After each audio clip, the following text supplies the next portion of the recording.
Ah, bonjour Frédéric. Tu es navigateur et skipper professionnel. Tu as participé à 16 solitaires du Figaro. Tu as fait 7 podiums. Tu en as gagné 3. Depuis 2004, tu as participé à tous les Vendée Globe, soit 5 Vendée Globe. C'est une prouesse. Et tu te prépares même à faire le 6e qui partira en 2024. Alors, tu connais le principe du tête-à-tête. On est là pour non seulement parler de ce que tu as fait et généralement des actions extrêmement pionnières, mais surtout analyser, aller regarder les émotions, les ressentis, ce qui se passe dans notre tête quand on fait des choses incroyables. Et donc, c'est le principe de l'émission. Alors, on va commencer par le tout début. Tu es né à Quimper, dans le Finistère, en 1959. Tu te souviens de la première fois que tu es monté sur un bateau? Bah, la première fois que je suis monté sur un bateau, c'était sur un canoë. Je dois avoir 4 ans. Et Donc, il n'y a pas de voile, là. Donc là, il n'y a pas de voile. Puis j'avais pas le droit de mettre de voile, donc j'avais pris un parasol, parce que parasol, c'est pas une voile. Ah, t'as pris un parasol Ouais. pour faire pour Ouais, quand parce même que faire avancer. du coup, je remontais à la pagaie face au vent. Ouais.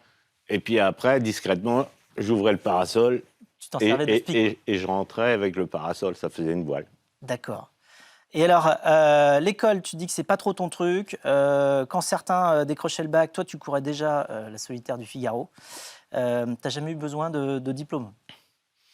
Bah, non, mais je suis allé quand même, j'ai quand même passé 3 bacs, 2 bacs C, un bac D. Et en fait, Ça tombait en même temps. ce qui est bien dans les études, ça t'aide quand même à te former, à avoir voilà, avoir une forme d'esprit, etc. Après, moi, l'étiquette, honnêtement, j'ai toujours considéré qu'elle m'aurait handicapé pour le futur. Parce C'est que surtout que les forcément, épreuves tombaient en même temps que la solitaire du Figaro. en plus, le bac était en même temps que le Figaro.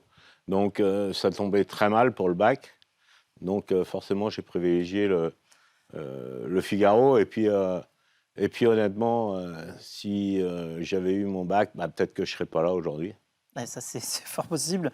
Et alors, donc, c'est à 19 ans que tu commences ta première solitaire du Figaro. Comment tu finances tout ça? Parce que quand même, ça coûte de l'argent de faire du...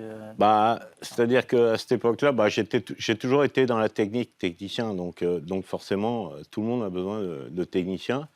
Et puis, voilà, j'avais des partenaires qui étaient des Galettes de Fouesnant, qui étaient des amis de mes parents à l'époque, qui étaient à Plémin, qui fabriquaient des galettes. Bon, c'était tout petit budget. Et puis j'avais Mode Marine, qui était un distributeur de bateaux. Donc, du coup, je mettais en valeur aussi le produit du bateau qu'ils vendaient, et puis aussi les galettes.